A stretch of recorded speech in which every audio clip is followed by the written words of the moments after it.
Hello दोस्तों, start करते हैं। आज का हमारा टॉपिक क्या है? LCAO। अभी तक हमने MOT पढ़ लिया था, वो MOT का ही ये वाला पार्ट स्टार्टिंग का है। तो स्टार्ट करते हैं कि जब फॉर्मेशन ऑफ मॉलिक्यूलर ऑर्बिटल कैसा होता है। हम लोगों ने मॉलिक्यूलर ऑर्बिटल पढ़ लिया है, कन्फिग्रेशन भी लिख लिए हैं। अब उसके बाद में देख रहे हैं कि क्या चीज़ है कि लीनियर कॉम्बिनेशन, मतलब एटॉमिक ऑर्बिटल लीनियर जाके कंबाइन हो रहे हैं तो कैसा होगा।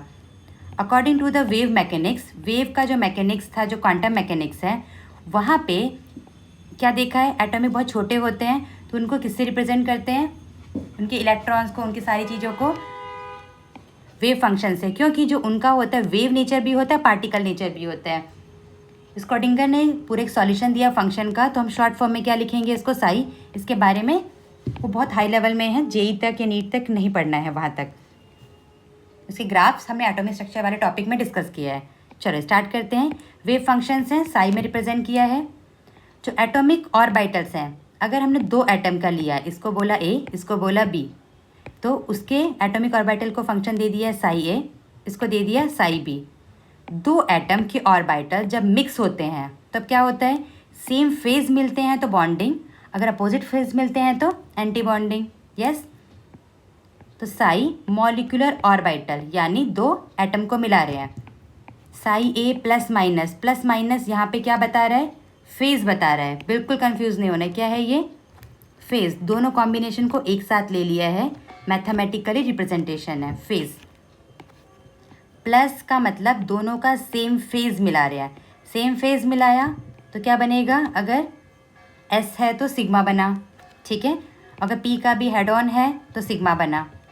माइनस का मतलब इसका फेज उल्टा कर दिया तो क्या बनेगा हमारा, सिग्मा स्टार, मतलब एंटी बॉन्डिंग। सिग्मा मतलब क्या था बोलो, कौन सा molecular orbital, bonding. And sigma star anti bonding. Star का मतलब है कि वो एंटी बॉन्डिंग है, रिप्रेजेंटेशन है, एंटी बॉन्डिंग ऑर्बिटल। जो बॉन्डिंग वाला होता है वो होता है स्टेबल, एंटी बॉन्डिंग वाला अनस्टेबल होता है। जो अनस्टेबल होते हैं क्या पढ़ा गया है, उनकी एनर्जी ज़्यादा होती है और स्टेबल वाले की एनर्जी कम होती है। अब डायग्राम में देखते हैं, ये एटॉमिक ऑर्बिटल, ये एटॉमिक ऑर्बिटल, ये क्या है, साई ए लिया है इसको, सॉरी साई ए, और इसको क्या बोल रहे हैं, साई बी, ठीक है। जब एटम के ऑर्बिटल मिलेंगे तो ध्यान रखेंगे उनके स्पिन कैसे होंगे, इसके अंदर जो इलेक्ट्रॉन्स होंगे अपोजिट होंगे, सेम स्पिन वाले नहीं, क्योंकि बनने के बाद नए ऑर्बिटल्स बनेंगे, इलेक्ट्रॉन्स अपोजिट स्पिन में होने चाहिए। मिक्स होने से पहले इनके स्पिन क्या होंगे, अलग अलग। जब मिक्स हुए, पॉजिटिव का मतलब सेम फेज में, दो कंडीशन होगी, सेम फेज में प्लस करके लिखा है, अपोजिट फेज में माइनस करके। ये भी मॉलिक्यूलर ऑर्बिटल बने हैं। इधर वाले लेफ्ट साइड और राइट साइड एटॉमिक ऑर्बिटल हैं, बीच में है मॉलिक्यूलर ऑर्बिटल। इसे क्या बोलेंगे, बॉन्डिंग ऑर्बिटल का लोअर एनर्जी होगा एटॉमिक से। ये एटम थे मिलके स्टेबल बन रहा है, तभी तो उसकी एनर्जी कम हो रही है। जितना स्टेबल बनोगे उतनी एनर्जी कम होगी। ये वाला पार्ट एंटी बॉन्डिंग, इसकी एनर्जी बॉन्डिंग से तो ज़्यादा है और मेन जो एटम के थे उससे भी ज़्यादा है। देखो हाईलाइट कर लो, एंटी बॉन्डिंग किससे है, हायर देन एटॉमिक, इसमें लोअर देन एटॉमिक। क्लियर।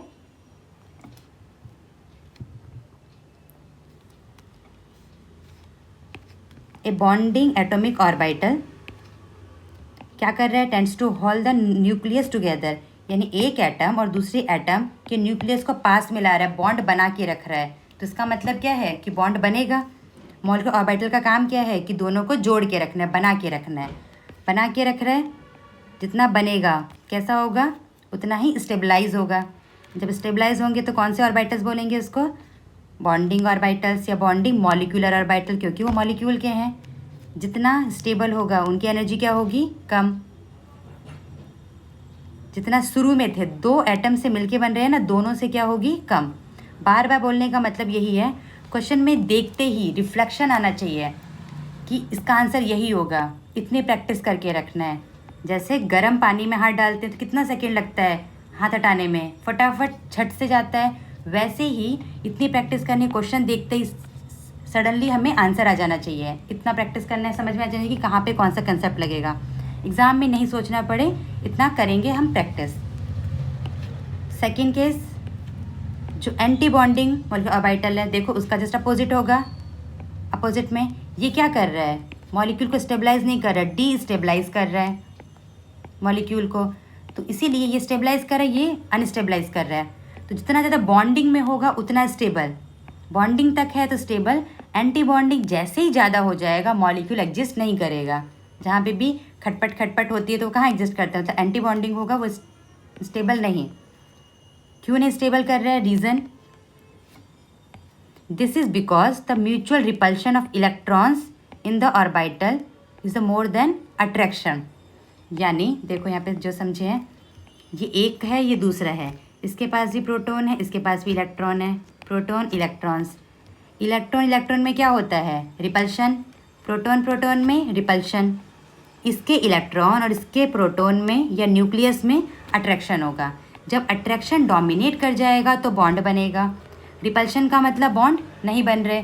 तो अगर ऐसे फेज में आए कि वो अनस्टेबल हो रहे हैं, मतलब एंटी बॉन्डिंग हो रहा है, तो देखो वही लिखा है mutual repulsion of electrons, electron का रिपल्शन वो हो गया है ज़्यादा, किससे, अट्रैक्शन से ज़्यादा हो गया।